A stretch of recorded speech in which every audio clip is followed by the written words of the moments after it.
Praise the Lord. హల్లెలూయా. మన ప్రభువైన యేసు క్రీస్తు అతి శ్రేష్టమైన నామములో ఈ అనుదిన దైవ కృప కార్యక్రమాన్ని వీక్షిస్తున్న దేవుని ప్రియులైన ప్రతి ఒక్కరికి నా హృదయపూర్వక వందనాలు. అందరికీ వందనాలండి. దేవుని నామానికి మహిమ కలిగినట్లుగా అందరం స్తోత్రం చెల్లిద్దాం. హల్లెలూయా. ఈరోజు కొద్ది నిమిషాలు దేవుని వాక్యాన్ని మనం ధ్యానం చేసుకుందాం.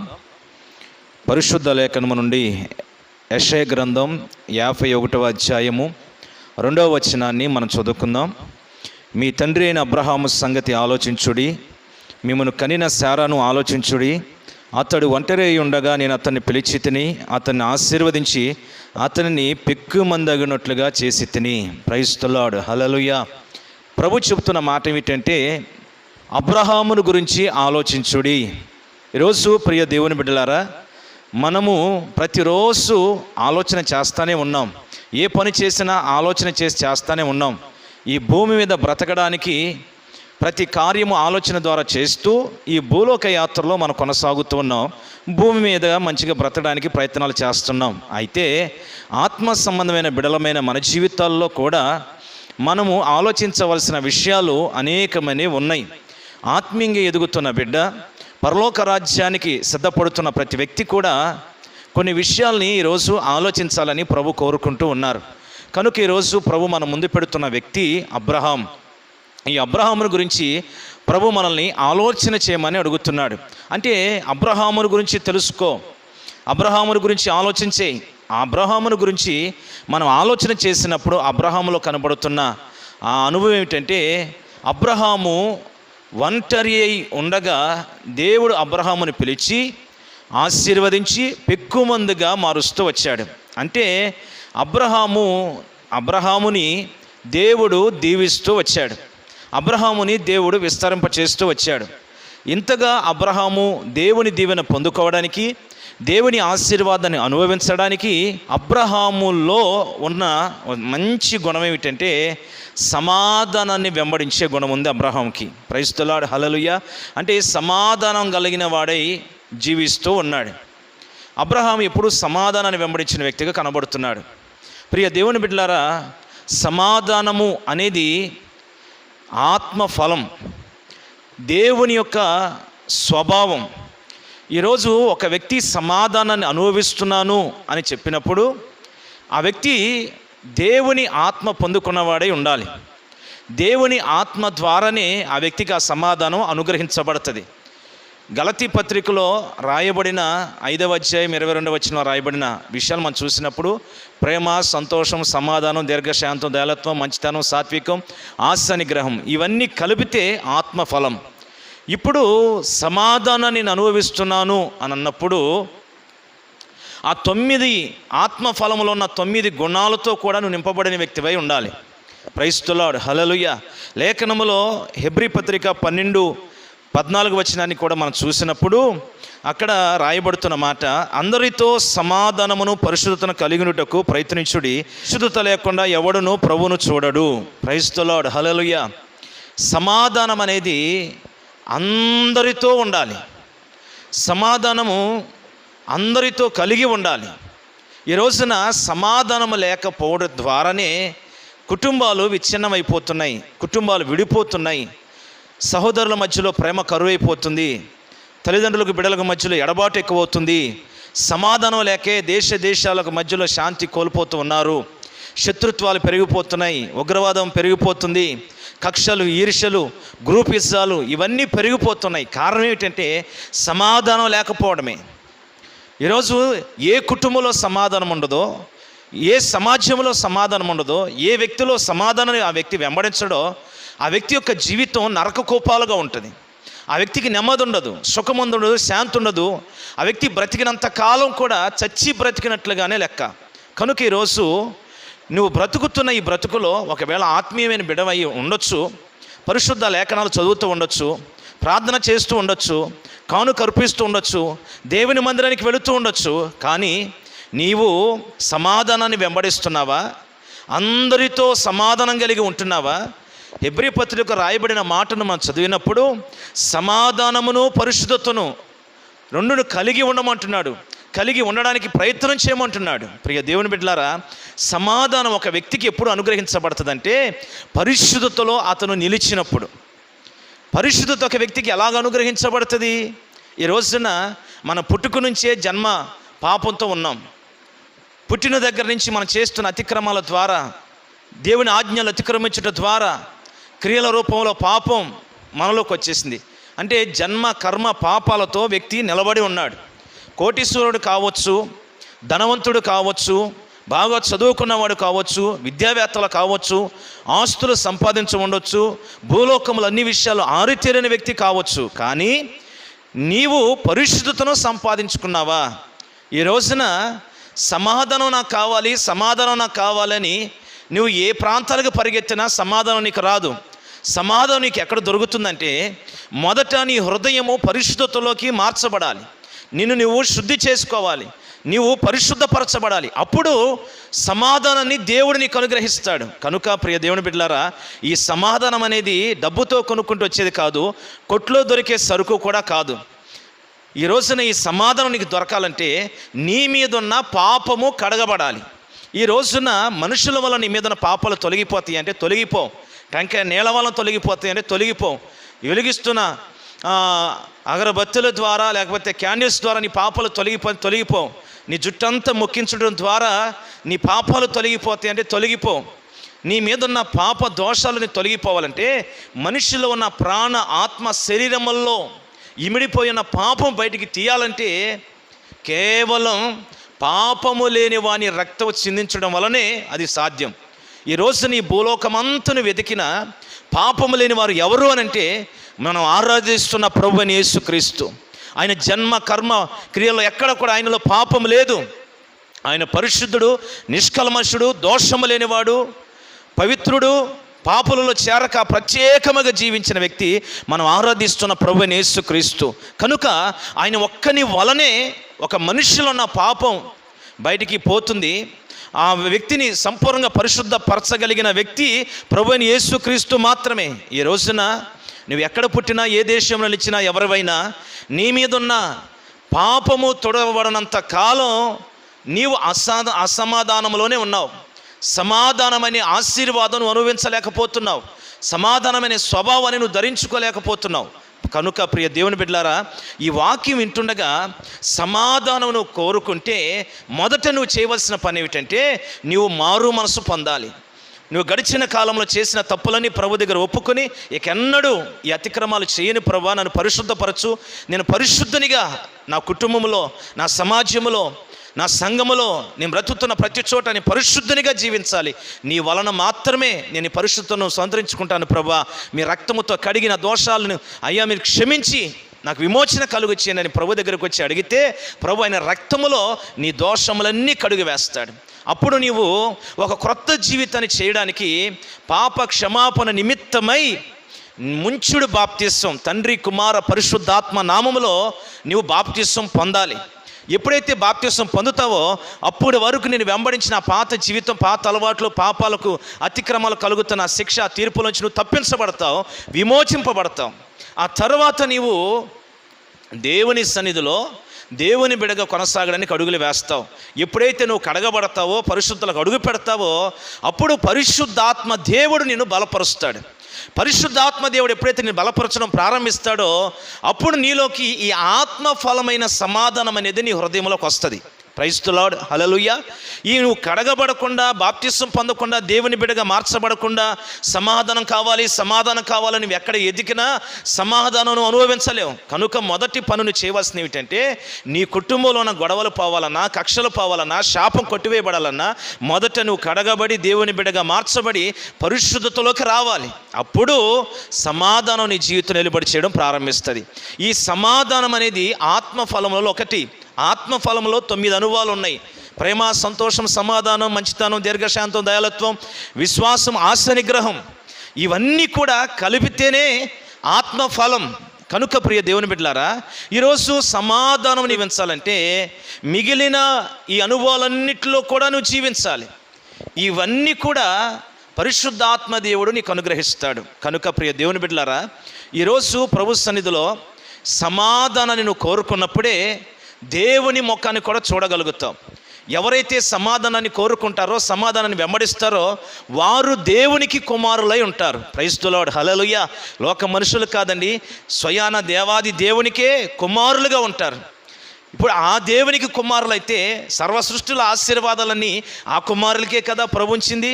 కనుక ప్రియ దేవుని బిడ్డలారా, నీవు నీ కుటుంబం ఆశీర్వదించబడాలన్నా, నీ బిడ్డలు దీవించబడాలన్నా, నీ కుటుంబం శాంతితో నెమ్మదిగా ఉండాలన్నా, ఆ దేవుడు ఆ గొప్ప సమాధానాన్ని నీ కుటుంబంలోకి పంపాలన్నా నువ్వు చేయవలసిన కార్యం ఒకటే, మనుషులందరి ఎదుట నీ పరిశుద్ధతను కాపాడుకోవాలి. మొదట నీవు యేసు రక్తం చేత కడగబడి దేవుని బిడ్డగా మార్చబడాలి. తరువాత నడిపించబడుతున్న నడకలో దేవుని ఆత్మ నడిపింపుకు నీ జీవితాన్ని అప్పగించుకుంటే ఆయన సమాధానం చేత నీ హృదయాన్ని నింపుతాడు. అప్పుడు అందరితోనూ సమాధానంగా ఉండగలుగుతావు. ప్రైజ్ ది లార్డ్, హల్లెలూయా. ఈరోజు ప్రభు సన్నిధికి వచ్చి ప్రార్థన చేస్తూ ఉంటాం. ప్రార్థన అనే అనుభవాన్ని మనం గమనిస్తే దేవునితో సహవాసం, దేవునితో సమాధాన పడడం, ప్రతి విషయంలో దేవునితో ఐక్యపడడం, దేవునితో కలిసి నడవడం, దేవుని ఆత్మ నడిపింపుకు లోబడడం. కనుక ఈరోజు క్రైస్తవులు అనబడుతున్న మనం, ప్రార్థన చేస్తున్న బిడలమైన మనం ఆలోచించవలసింది ఏమిటంటే, నిత్యము ప్రభుతో కలిసి నడుస్తున్న మనం ప్రభు దగ్గరికి మోకరించి ప్రార్థన చేస్తూ ఉంటాం. ప్రభు అన్నారు కదా, మత్తయి సువార్తలో రాయబడిన విషయాన్ని నేను మీతో పంచుకుంటున్నాను. 5వ అధ్యాయం 23వ వచనంలో అక్కడ ప్రభు చెబుతున్న మాట ఏమిటంటే, కావున నీవు బలిపీఠం మీద అర్పణ అర్పించుండగా నీ మీద నీ సహోదరునికి విరోధమేమైనది కలదని అక్కడ నీకు జ్ఞాపకం వచ్చిన ఎడల అక్కడ బలిపీఠం ఎదుటనే నీ అర్పణ విడిచిపెట్టి మొదట వెళ్ళి నీ సహోదరునితో సమాధాన పడము, అటు తర్వాత వచ్చి నీ అర్పణ అర్పించుము. ప్రైజ్ ది లార్డ్, హల్లెలూయా. ఇక్కడ ప్రభు చెబుతున్న మాట ఏమిటంటే, ఈ ఆత్మీయ జీవితంలో బ్రతుకుతున్న నీవు, నా యొద్దకు వచ్చి ప్రార్థన చేయాలనుకుంటున్న నీవు, నాతో కలిసి నడవాలనుకుంటున్న నీవు, నా ఆశీర్వాదం అంతా పొందుకోవాలని ప్రయత్నం చేస్తున్న నీవు, దీవెన పొందుకోవాలన్నా, నా ముఖాన్ని నువ్వు చూడాలన్నా, నా కుమారునిగా బ్రతకాలని ఆశపడినా నీవు మొదట లోకములో ఉన్న సమస్త జనులతో సమాధానం వెతకాలి. అక్కడ రాయబడుతుంది, నీ మీద సహోదరునికి విరోధ భావం ఏదైనా ఉన్న ఎడల నీవే మొదటిగా వెళ్ళి అక్కడ సమాధానం వెతికి రమ్మంటున్నాడు ప్రభు. అక్కడ మన విషయాన్ని మనం గుర్తుపెట్టుకోవాలి. మనం పరిశుద్ధులమే, పవిత్రులమే, యేసు రక్తం చేత కడగబడ్డాం, మనం ఎవరికి ఏ ద్రోహం చేయలేదు. కానీ అక్కడ వాక్యం రాయబడుతుంది, నీ మీద నీ సహోదరునికి విరోధ భావం. అంటే నిన్ను బట్టి నీ సహోదరుడు ఏదో ఒక విషయంలో బాధపడ్డాడు, నీ మీద ఏదో ఒక విరోధ భావం ఉంది, మంచి అభిప్రాయం లేదు. విరోధ భావం అంటే మంచి అభిప్రాయం లేదు. మంచి అభిప్రాయం లేకపోవడానికి కారణం ఏంటంటే నీ క్రియలే. ప్రైజ్ ది లార్డ్, హల్లెలూయా. ఇప్పుడు ఇద్దరు భార్య భర్తలు ఉన్నారండి. భర్త భార్య ఇద్దరు ఉద్యోగం చేస్తూ ఉన్నారు, ఇద్దరు ఉద్యోగానికి వెళుతూ ఉన్నారు. అయితే ఇప్పుడు ఈ భార్య ప్రతిరోజు ఎవరో ఒకరు బండి మీద ఎక్కి వెళుతూ ఉంది. అప్పుడు ఈ భర్త ఏమంటాడంటే, నీవు అలా ఎక్కి వెళ్ళొద్దు, నువ్వు బస్సుకో, ఆటోకి వెళ్ళు, ఇది నాకు నచ్చట్లేదు అంటాడు. అప్పుడు ఈ భార్య ఏం చేయాలి? వెంటనే, ఓహో ఇది మంచిది కాదు, ఇలా తిరగడం ఈ మంచి పద్ధతి కాదు, నా భర్త మనసును బాధ పెడుతున్నానేమో అని ఆ మాటకు లోబడి ప్రవర్తన దిద్దుకున్నప్పుడు ఈ భార్య మీద ఈ భర్తకి విరోధమైన భావం రాదు. ఎప్పుడైతే ఏంటి నువ్వు చెప్పేది, మేము ఎలా వెళ్తాం, నాకు నచ్చినట్లుగా తిరుగుతానని ఎప్పుడైతే ఈ స్త్రీ అంటదో, భర్తతో ఈ భార్య అంటదో, అప్పుడు ఆ కుటుంబంలో అసమాధానం ఏర్పడుతుంది.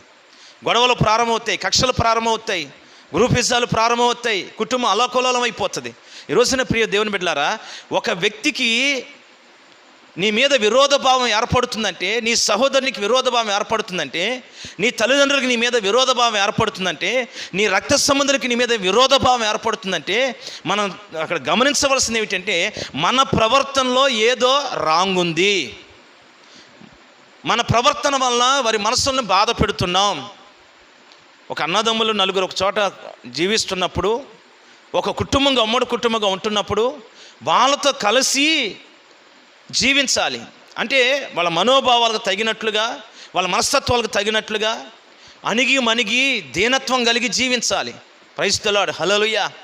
పక్కన సహోదరులు శ్రమలలో, బాధల్లో, ఇబ్బందుల్లో, ఒక్కొక్కరు ఇబ్బందుల్లో ఉన్నప్పుడు నీవు లోకములో హెచ్చరికలు పోకూడదు. కొంత మన స్థితిని బట్టి మనం బ్రతకడం నేర్చుకోవాలి. ఏదైనా ఒక వస్తువు కొనుక్కున్నా, బట్టలు కొనుక్కున్నా, ఒక తిండి తింటున్నా మన ప్రవర్తన అంతా జాగ్రత్తగా గమనించుకోవాలి.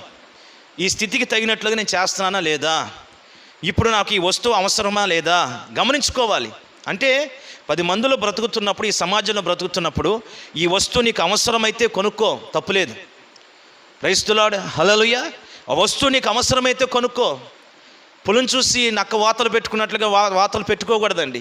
ఈ రోజున సమాజంలో ఎలా అయిపోయిందంటే, పక్కన వాడు ఏదైనా కొంటే వీళ్ళు అన్నీ కొనాలి, పక్కన వాడు మేడ కడితే వీళ్ళు కూడా అప్పు చేసి మేడ కట్టేయాలి. అంటే ఎలా ఉంటుందంటే, పక్కన వారిని చూసి నేర్చుకోకూడదు. నీ అవసరం ఉంటే, ఆ వస్తువు నీకు అవసరం అనుకుంటే నువ్వు కొనుక్కో, తప్పులేదు. కనుక నువ్వు సమాజంలో బ్రతుకుతున్నప్పుడు, కుటుంబంలో బ్రతుకుతున్నప్పుడు నీవు అందరినీ గమనించుకొని ఆ స్థితిని బట్టి అందరితో సమాధానం కాపాడుకునే విధానంలో నీ ప్రవర్తన ఉండాలి, నీ మాట తీరు ఉండాలి, నీ పద్ధతి ఉండాలి, నీ వస్త్రధారణ కూడా సమాధానంగా ఉండాలి. కొన్ని కుటుంబాల్లో పిల్లలను చూస్తాం, కన్న తల్లిదండ్రులు వారిని కని పెద్ద చేసి ఎన్నో కష్టాలు పడి ప్రయోజకులు చేస్తారండి. వాళ్ళు ఎదిగిన తర్వాత కనీసం తల్లిదండ్రులు పలకరించే దిక్కుండదు. కనీసం నాన్న భోజనం చేసావా అనే పలకరింపు కూడా ఉండదండి. అమ్మ భోజనం చేశారనే మాట పలకరింపు కూడా ఉండదండి. సమాధానమే వెంటాడాలి నువ్వు. ఈ రోజున ప్రియ దేవుని బిడ్డలారా, నువ్వు ఎన్నిసార్లు నీ తల్లిదండ్రులు పలకరించగలుగుతున్నావు? నీ అన్నదమ్ములు ఎన్నిసార్లు నువ్వు పలకరించగలుగుతున్నావు? వాళ్ళ క్షేమయోగాలు ఎప్పుడు తెలుసుకోగలిగా నువ్వు? ఒకసారి ఆలోచించే. ఈ వాక్యం వింటుండగా ప్రియ దేవుని బిడ్డలారా, మందిరానికి వస్తున్నామంటే సరిపోదు, వాక్యం వింటున్నామంటే సరిపోదు, పాటలు పాడుతున్నామంటే సరిపోదు. నువ్వు దేవుని సన్నిధిలో నిలిచి దైవికమైన పెరుగుతున్న వ్యక్తివైన నీవు లేచిన దగ్గర నుంచి నీ కుటుంబాన్ని గురించి ఆలోచన చేయాలి, నీ తల్లిదండ్రుల గురించి ఆలోచన చేయాలి, సమాధానాన్ని నువ్వు వెతకాలి. అప్పుడు దేవుని యొక్క కృపను, దేవుని యొక్క సమాధానం అనుభవించగలుగుతావు.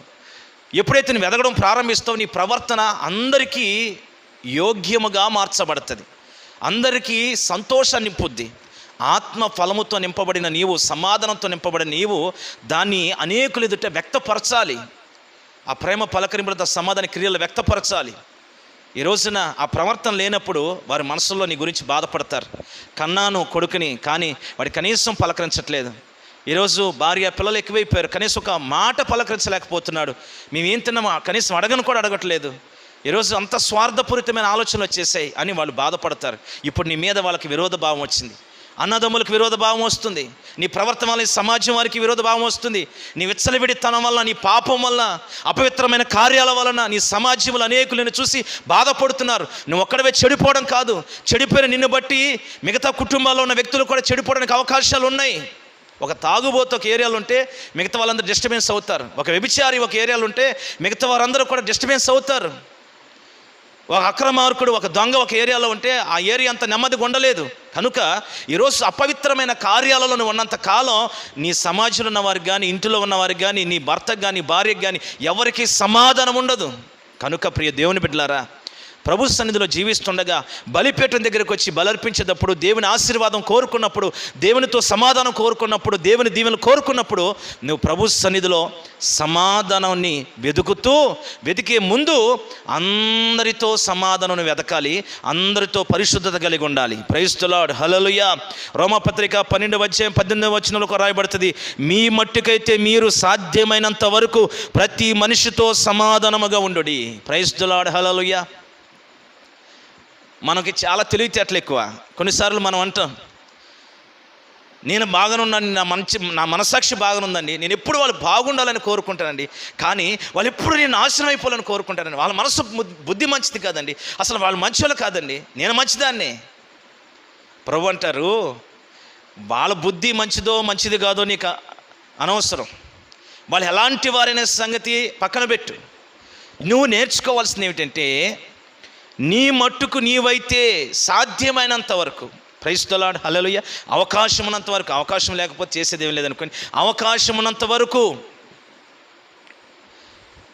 ప్రతి మనిషితో సమాధానం వెతకాలి. ప్రతి మనిషితో, ఈ ఒక్కరితో ఉండు, ఈ ఒక్కరితో ఉండమాకని చెప్పలేదు ప్రభు. సాధ్యమైనంత వరకు నీ మట్టుకు నువ్వు మాత్రం ఎప్పుడు సమాధానం కాపాడుకో. వాళ్ళని సమాధానంగానే ఉండు, ఎప్పుడు ప్రేమతో ఉండు, ఆశ నిగ్రహంతో ఉండు, మంచితనంగా ఉండు, వాళ్ళ ఎదుట దయాళుత్వం కలిగుండు, దీర్ఘశాంతం కలిగుండు, ఓర్పు కలిగుండు, అన్ని విషయాలు ఆత్మఫలంతో నింపబడిన వ్యక్తిగా నీ ఎదుట ఉన్న వ్యక్తుల మధ్యలో నీవు నీ మటుకుని వెతుకు. దావీదు భక్తుని గురించి మనం ఆలోచన చేస్తే అక్కడ 17వ కీర్తనలో 1 వచనం 4వ వచనం వరకు చదివితే, యెహోవా న్యాయము ఆలకించుము, నా మొరను అంగీకరించుము, నా ప్రార్థనకు చెవియొగ్గుము. హల్లెలూయా. ప్రార్థన చేస్తూ దావీదు భక్తుడు అంటాడు, న్యాయమును ఆలకించు. అంటే నేను చేస్తున్న ప్రార్థన న్యాయమైనది, నీతి కలిగినది, నీ నీతిని అనుసరిస్తూ నేను ప్రార్థన చేస్తున్నాను. అక్కడ రాస్తూ మాట అంటాడు, ఆ మాట పలుకుతూ, నా ప్రార్థనకు చెవియొగ్గుము, అది కపటమైన పెదవుల నుండి వచ్చినది కాదు. Praise the Lord. హల్లెలూయా. నీ సన్నిధికి వచ్చి నేను ప్రార్థన చేస్తున్నప్పుడు నీ దగ్గరేమో ప్రార్థనా పరులాగా, లోకములోనేమో అసమాధాన పరిస్థితుల్లో, లోకములోను పాపములోను మందిరంలోకి రాగానే పవిత్రంగా బతికినట్లుగా కపటమైన పెదవులతో నేను మాట్లాడతలేదు. అంటే నా నోటిని వస్తున్న మాటల్లో 2 రకాల ధోరణి లేదు. నా నోటి మాటలు నీ సన్నిధిలోనైనా, లోకములోకి వెళ్ళిన, లోకములో జీవిస్తున్నప్పుడైనా నా నోటి నుంచి మాట్లాడుతున్న ప్రతి మాట కూడా న్యాయబద్ధమైనది, నీతి కలిగినది, పరిశుద్ధత కలిగినది, సమాధానం వెతికే మాటే నా నోట వస్తుంది అంటాడు. Praise the lord. ఎంత మంచి సాక్ష్యం దావీదు చెబుతున్నాడండి. అక్కడ మనం కొంచెం ముందుకు చదివితే ఆ వాక్యంలో 17వ అధ్యాయం కీర్తనల గ్రంథంలో, నీ సన్నిధి నుండి నాకు తీర్పు వచ్చునుగాక, నీ కనుదృష్టి న్యాయముగా చూచును. నీ కనుదృష్టి న్యాయముగా చూస్తుంది. నా ప్రార్థన న్యాయమైనదా కాదా నీ కనుదృష్టి పరిశీలిస్తుంది. నువ్వు పరిశీలించినప్పుడు నా ప్రార్థనలో న్యాయం లేకపోతే, సమాధానం వెంబడించకపోతే, నీ సన్నిధి నుంచి నాకు తీర్పు వచ్చునుగాక అంటాడు. ఇంకొంచెం ముందుకు చదువుదాం వాక్యంలో, రాత్రి వేళ నీవు నన్ను దర్శించి నా హృదయమును పరిశీలించితివి, నన్ను పరిశోధించితివి, నీకు ఏ దురాలోచనయో కానరాలేదు.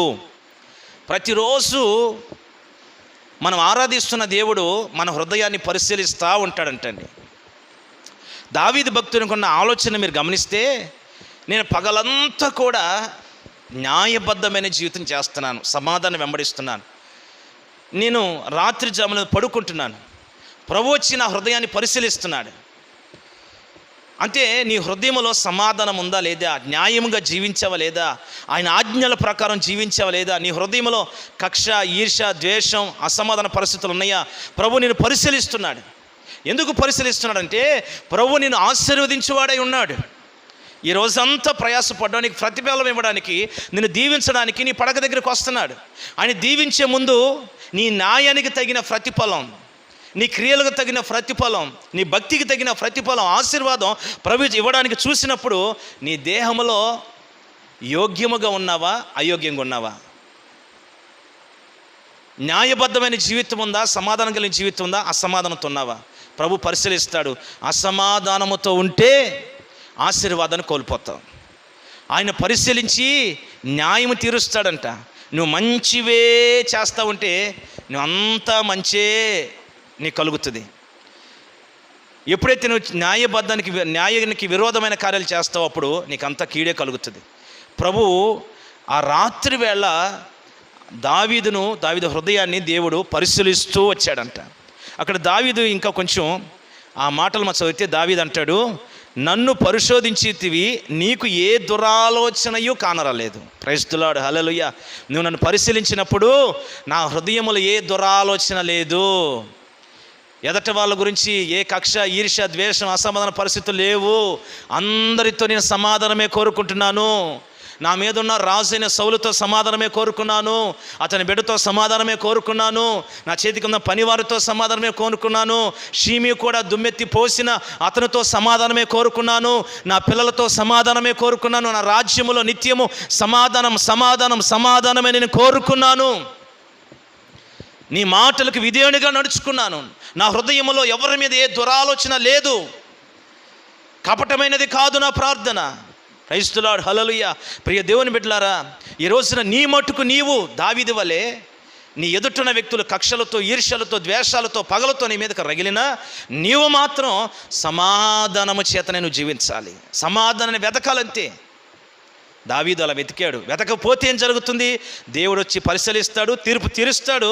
దాన్ని ఎదకపోవడం ద్వారా భయంకరమైన నష్టాన్ని అనుభవిస్తావు, చాలా ఇబ్బందులు పాలవుతావు. ఆశీర్వాదాన్ని కోల్పోతావు. కనుక ప్రతిరోజు ఏ రోజుకి ఆ రోజు నీవు గుర్తుపెట్టుకో. నువ్వు ఎవరైనా సరే ప్రభు నీతో మాట్లాడుతున్నాడు. ఈరోజు నువ్వు బ్రతికిన బ్రతుకులో ఎవరితోనే అసమాధానం ఉందా, నీవు సాయంకాలం సూర్యుడు అస్తమించే లోపు నువ్వు సమాధాన పడిపోవాలి. అత్త కోడలకు మధ్యలో ఏదైనా అసమాధానం వచ్చిందా, వెంటనే సాయంకాలం అయ్యే లోపు ఇద్దరు సమాధాన పడిపోవాలి. భార్య భర్తల మధ్యలో ఏదైనా చిన్న చిన్న గొడవలు వచ్చి సాయంకాలం అయ్యేసరికి సమాధాన పడిపోవాలి. తల్లిదండ్రులకు పిల్లలకు మధ్యలో ఏదైనా అసమాధాన పరిస్థితి వచ్చిందా, సాయంకాలం సూర్యుడు అస్తమించే లోపే నువ్వు సమాధాన పడిపోవాలి. మీ హృదయాలు సమాధానంతో నింపబడిపోవాలి. మీ పడకలకు వెళ్ళి మీరు నిద్రించే లోపే, దేవుడు వచ్చి నేను పరిశీలించే లోపే నువ్వు సమాధానం వెతకాలి. వెతకకపోతే దానికి తగిన ప్రతిఫలం మరుసటి రోజు నువ్వు అనుభవించాలి. ఈరోజు కొట్టుకుని తిట్టుకుని అసమాధానంతో మీరు పడుకున్నారనుకోండి, కక్షలతో పడుకున్నారనుకోండి, తెల్లవారిపాటికి జ్వరాలు వస్తాయి. దగ్గులు, జలుబులు, జ్వరాలు, బీపీలు, షుగర్లు ఇవన్నీ వచ్చేది అసమాధాన పరిస్థితులు. ప్రైజ్ ది లార్డ్, హల్లెలూయా. ఓ కోపంతో రగిలిపోతాం, చంపేయాలి అంత కోపం, పగ హృదయం నిండా పెట్టుకుంటాం. జరిగేదేంటిది, తెల్లవారి రోగం వచ్చి నువ్వే చేస్తావు. తెల్లారి రోగం వచ్చి షుగర్, బీపీలతో నువ్వే చచ్చేది. లేనిపోయినన్ని నువ్వు నీ హృదయంలో పెట్టుకుని ఒక రాక్షసత్వంగా నువ్వు ప్రవర్తించకూడదు. ప్రియ దేవుని బిడ్డలారా, కనుక ప్రతిరోజు నీ ప్రవర్తనను జాగ్రత్తగా దిద్దుకుని సూర్యుడు అస్తమించే లోపే నా సేవకులతో సమాధానంగా ఉన్నానా, నా ఇంటి వారితో సమాధానం కాపాడుకున్నానా, నా భర్త ఎడల భార్య ఎడల సమాధానంగా ఉన్నానా, ప్రభువా నీతో నేను సమాధానంగా ఉన్నానా అనే విషయాన్ని గుర్తుపెట్టుకుని ప్రతిరోజు ప్రార్థన చేసుకుని సమాధాన పడిపోయి ఎప్పటికప్పుడే నువ్వు శుద్ధి చేసుకుంటున్నావు. ఎవ్రీడే ప్రతిరోజు సమాధానం కాపాడుకోవాలి. లేదా ఆ రాత్రికి దేవుడు నేను చూస్తాడు, తెరుస్తాడు, మరుసటి రోజు దాన్ని తగిన శిక్ష అనుభవించవలసిన పరిస్థితి వస్తుంది. ఇది చాలా భయంకరమైన విషయం. కనుక ఈ విషయాన్ని మీరు గమనించిన దేవుని బిడ్డలని మీరు ఈరోజు ప్రభు త్వరగా రాబోతుండగా నువ్వు త్వరగా ఆయన సన్నిధిలో నిందారహితుడివై సమాధానం వెతికి ఒక బిడగా ఉండాలని ప్రభు కోరుకుంటూ ఉన్నాడు. కనుక ఈ సమాధాన విషయంలో ఈ దావీదు భక్తుడు ఎలా సమాధానం కాపాడుకున్నాడు మనం చూస్తే, నోటి మాట చేత నేను అతిక్రమింపను, నీ నోటి మాటను బట్టి నన్ను నేను కాపాడుకొని ఉన్నాను అంటాడు. ప్రైజ్ ది లార్డ్, హల్లెలూయా. ఈ 17వ కీర్తనలో రాయబడిన మాటలు మీతో నేను పంచుకుంటున్నాను. నోటి మాటతో నేను అతిక్రమించను అంటే అసలు సమాధానం పోవడానికి కారణం అంటే నోటి మాటలే దురుసుగా మాట్లాడడం, మూర్ఖత్వంగా మాట్లాడడం, లెక్కలేనితనంగా మాట్లాడడం. పెద్ద చిన్న, గురువు, దయ్యం, సేవకులు, సంఘ విశ్వాసులు, మన మీద అధికారులే అనే ఆలోచన లేకుండా మన నోటికి వచ్చిన మాటలు మాట్లాడడం ద్వారానే సమాధానం కోల్పోతున్నాం. కనుక ప్రియ దేవుని బిడ్డలారా, నా నోటి మాటను బట్టి నేను అతిక్రమించను, నా నోటి మాటను నీ మాటలను బట్టి జాగ్రత్తగా నేను కాపాడుకుంటాను, నీ మార్గముల యందు నా నడకలను స్థిరపరచుకుని ఉన్నాను. ప్రైజ్ ది లార్డ్, హల్లెలూయా. ఈ రోజున దావీదు భక్తుడు కోరుకున్నట్లుగా నీ మాటను కానీ, నీ ప్రవర్తన కానీ, నీ జీవితాన్ని కానీ దేవుని వాక్య ప్రకారం స్థిరపరచుకోవాలి. దేవుడు చెప్పిన మాటలను బట్టి నువ్వు బ్రతకాలి. దేవుని మాటకి విధేయుడివై నీ నోటి నుంచి ఒక మాట వస్తున్నా ఇది దేవుని చిత్తానుసారమైందా కాదా, దేవునికి ఇష్టమైన మాట కాదా, ఈ మాట వలన దేవునికి విరోధన అవుతున్నా ఆలోచన చేసుకుని నువ్వు మాట్లాడే ప్రతి మాటలో కూడా మొదట నువ్వు దేవునికి భయపడి దేవుని దగ్గర తగ్గించుకొని దేవుని వాక్యానికి లోబడి మాట్లాడాలి. అప్పుడు నీ కుటుంబానికి క్షేమం కలుగుతుంది, అందరితో సమాధానం దొరుకుద్ది. దేవుడే సమాధాన కర్తగుండి ఆయన మాటకు లోబడ్డావు కనుక అన్ని విషయాల్లో సమాధానం కలుగు చేస్తాడు. ప్రైజ్ ది లార్డ్, హల్లెలూయా. ఈరోజు ప్రియ దేవుని బిడ్డలారా, అబ్రహామును గురించి ఆలోచించమని ప్రభు చెప్తున్నాడు. అబ్రహామును గురించి మనం ఆలోచన చేస్తే లోతు కాపరులకి అబ్రహాము కాపరులకి గొడవలు వచ్చాయి. ఇప్పుడు అబ్రహాము లోతుని పిలిచి అంటాడు, తమ్ముడు నీవు నేను బంధువులం కనుక నీకు నాకు మధ్యలో, నీ కాపరులకి నా కాపరులకు మధ్యలో కలహం ఉండకూడదు. తమ్ముడు ఇప్పుడు ఈ కలహం దేని వల్ల వస్తుందంటే పశువుల మేత దగ్గర వస్తుంది, పశువులు మేపే దగ్గర వస్తుంది. కనుక ఎక్కడ సమస్య వస్తుందో ఆ సమస్య నేను ఆలోచన చేశాను. కనుక సమస్య అనేది నీకు నాకు రాకూడదు, ఆ సమాధానం ఉండకూడదు. మన బంధువులు అంటే ఈ మాటలో గమనించవలసిన విషయం ఏంటంటే అసమాధాన పరిస్థితులు అక్కడ రావడానికి కారణం ఆస్తులు పెరిగాయి, వెండి బంగారాలు పెరిగాయి, పనివారు పెరిగారు. ఇప్పుడు కొమ్ములు వచ్చాయి అంటారు కదండి మనవాళ్ళు, వీడికి ఈ రోజున కొమ్ములు వచ్చారా అనేటి వరకు ఉసూరం అంటుండేవాడు, ఈరోజు కొంచెం సంపాదించేసరికి నెత్తికి కొమ్ములు వచ్చారు వీడికి అంటారు. ప్రైజ్ ది లార్డ్, హల్లెలూయా. అంటే ఆస్తులు, అంతస్తులు, వెండి బంగారాలు కాస్త ముద్ద గడవడం, కడుపు నిండడం, ఊరిలో కొంచెం కలర్ఫుల్గా ఎప్పుడైతే తిరగడం ప్రారంభిస్తామో అప్పుడు ఆటోమేటిక్గా మనలో కలహాలు వచ్చేస్తాయి, అసమాధాన పరిస్థితులు వచ్చేస్తాయి, గర్వాహంకారాలు వచ్చేస్తాయి. అక్కడ గుర్తు చేస్తున్నాడు అబ్రహాము లోతుని, నీవు నేను బంధువులం. అంటే ఈరోజు వచ్చిన ఈ ఆస్తులను బట్టి మనం గొడవలు పడకూడదు. మొదట ఆస్తులు కాదు మనకి, మొదట మన బంధుత్వం. మొదట హల్లెలూయా, మన రక్త బంధాన్ని మనం కాపాడుకోవాలి. అంటే మన సమాధానాన్ని కాపాడుకోవాలి, మన ప్రాణాలను కాపాడుకోవాలి, మనల్ని మనం కాపాడుకోవాలి. మనందరం ఒకటే, మనందరం దేవుని పిల్లలం, మనకు తండ్రి గర్భాన్ని పుట్టిన పిల్లలం, మన రక్త బంధంతో ఉన్న బిడ్డలం. కనుక మొదట మనం దీన్ని కాపాడుకోవాలి. వెనకొచ్చిన ఆస్తుల గురించో, పనివారుల గురించో, ఐశ్వర్యాల గురించో, డబ్బును బట్టో అసమాధాన పరిస్థితులు రాకూడదు తమ్ముడు. కనుక ఇప్పుడు ఒక విషయాన్ని ఆలోచించి, నీకు ఏది కావాలంతో తీసుకో. అబ్రహాము దృష్టిలో ఉన్న అనుభవం ఒకసారి ఆలోచన చేయండి. అబ్రహాము బంధాన్ని, బంధుత్వాన్ని, సమాధానాన్ని వెంబడిస్తున్నాడు, సమాధానం కోరుకుంటున్నాడు. దేవునికి ఏది ఇష్టమో అది కోరుకుంటున్నాడు. వెండి బంగారాల ఆస్తి అంతస్తుల వలన సమాధానం పోకూడదు, వాటన్నిటికంటే సమాధానం విలువైందని సమాధానం కోరుకున్నాడు. నీ ఇష్టం తమ్ముడు, నీకు ఇది కావాలనుకుంటే ఏ కావాలంతో తీసుకో, నువ్వు ఏ దిక్కుకు వెళ్తా వెళ్ళు, నువ్వు వెళ్ళిన తర్వాత మిగిలిన దిక్కు నేను వెళ్తాను అని సమాధానం కోరుకున్నవాడు దీనత్వంతో తగ్గించుకుని అబ్రహాం తన తమ్ముడు కోరుకున్నట్లుగానే ఏది కోరుకుంటే అది ఇచ్చాడు. అప్పుడు ఆ మాట అన్నప్పుడు లోతు వెంటనే అనాలి కదా, అదేంటన్నయ్య ఎలా మాట్లాడుతావు, నీవు నాకు ఎక్కువ కానీ వెనకొచ్చి నీ పనివారు ఈ మందలో ఇవి కాదన్నయ్య, మన బంధుత్వం ఎక్కువ, మన రక్త బంధం ఎక్కువ, మన సమాధానం ఎక్కువ, మనం కలిసి ఉండడం ముఖ్యం, కలిసే బ్రతుకుదాం, కలిసే చనిపోద్దాం, ఇవి కాదు, వీటిని గురించి మనకు ఎందుకు అసమాధానం రావాలి అని అప్పుడు నిలబడి కాపరని పిలిస్తే వాళ్ళని గద్దించి, ఏయ్ మేమందరం ఒకటే, జాగ్రత్తగా ఉన్నంటే వాళ్ళు నోరు మూసుకుని ఉంటారు. కానీ అలా అనలేదు. ఎప్పుడు అవకాశం దొరుకుద్దా అనుకుంటున్నాడు లోతు. వెంటనే అనడం ఆలస్యం కన్నులెత్తి యోర్దాను ప్రాంతానికి చూశాడంట. హల్లెలూయా. అంటే ఎప్పుడు అవకాశం వస్తుందో సపరేట్ కాపురం పెడదామని చూస్తున్నాడు లోతు. మన కుటుంబాల్లో కూడా చూడండి, నేను కాక మన పెళ్ళి అవుతుందా, పెద్ద వీరులు సూర్యులు అయినట్లుగా ఎప్పుడు అవకాశం దొరుకుద్దా సపరేట్ కాపురం పెట్టేద్దాం. అంతా separate separate separate. Independent mind ఉన్నంత కాలం ఆశీర్వాదం ఉండదు. ప్రియ దేవుని బిడ్డలారా గమనించాలి. అక్కడ అబ్రహాము సమాధానాన్ని వెంబడించాడు, తగ్గించుకున్నాడు, తన ఎదుటిన్న వాళ్ళకి క్షేమాన్ని కోరుకున్నాడు, నెమ్మది కోరుకున్నాడు, శాంతిని కోరుకున్నాడు. గొడవలు పడడానికి ఇష్టపడలేదు, కక్షలు ఉండడానికి ఇష్టపడలేదు. మొదట ఈ లోకంలో ఉన్న వాటి అన్నిటికంటే దేవుని చిత్తానికే ఎక్కువ ఇంపార్టెంట్ ఇచ్చాడు, దేవుని చిత్తం చేయడానికి ఇష్టపడ్డాడు. కనుక అబ్రహాము మీద దేవుని కనుదృష్టి నిలబడింది. లోతు లోకం మీద కనుదృష్టి నిలిపాడు, అబ్రహాము దేవుని మీద తన హృదయాన్ని నిలిపాడు. అక్కడ మనం గమనిస్తే అబ్రహాము లోతుతో ఈ మాటలు మాట్లాడే ముందు ఆది కాండంలో మనం చదివితే అక్కడ రాయబడుతుంది 13వ అధ్యాయము 4వ వచనం. అక్కడ అబ్రహాము యెహోవా నామమున ప్రార్థన చేసెను.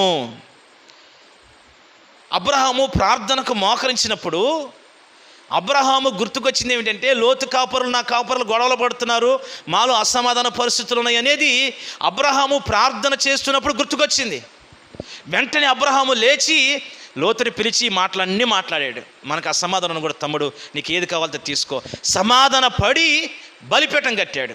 ప్రైజ్ ది లార్డ్, హల్లెలూయా. ప్రార్థన చేస్తున్నప్పుడు ఈ విషయం గుర్తుకొచ్చింది.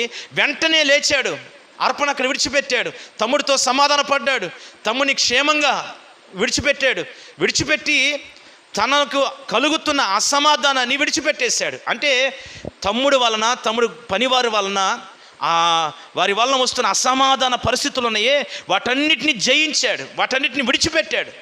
ఎప్పుడైతే విడిచిపెట్టాడో అబ్రహాము సమాధానంతో నింపబడి బలిపీఠం కట్టాడు. ఎప్పుడైతే బలిపీఠం కట్టాడో సమాధానాలకు రాజైన యేసయ్య, షాలేము రాజు అనే దేవుడు వెంటనే అబ్రహాముకు ప్రత్యక్షమయ్యాడు. ప్రైజ్ ది లార్డ్, హల్లెలూయా. ప్రత్యక్షమయ్యి అబ్రహామును దీవించడం ప్రారంభించాడు. ప్రియ దేవుని బిడ్డలారా, మనం ఆ విషయాన్ని గమనిస్తే ఆది కాండం 13వ అధ్యాయం 14వ వచనం చూద్దాం. లోతు అబ్రహామును విడిచిపోయిన తర్వాత, ప్రైజ్ ది లార్డ్, హల్లెలూయా. అక్కడ సందర్భాన్ని బట్టి మనం మాట్లాడుకుందాం. ఇప్పుడు లోతు అబ్రహామును విడిచిపోయిన తర్వాత అంటే ఇప్పుడు అబ్రహామును విడిచిపోయింది, అసమాధానం పోయింది. ఇప్పుడు అబ్రహాము సమాధానంతో నింపబడ్డాడు. నింపబడిన తర్వాత యెహోవా, ఇదిగో నీ కన్నులెత్తి నీవు ఉన్న చోటు నుండి ఉత్తర తట్టు, దక్షిణ తట్టు, తూర్పు తట్టు, పడమర తట్టు చూడుము. ఎందుకనగా నీవు చూచుచున్న ఈ దేశమంతటిని నీకును నీ సంతానమునకును సదాకాలం ఇచ్చేదనని అబ్రహాముతో చెప్పాను. ప్రైజ్ ది లార్డ్, హల్లెలూయా. ప్రియ దేవుని బిడ్డలారా, ఎంత గొప్ప ఆశీర్వాదం అండి. నీ కుటుంబంలో అసమాధానాన్ని నువ్వు జయిస్తే,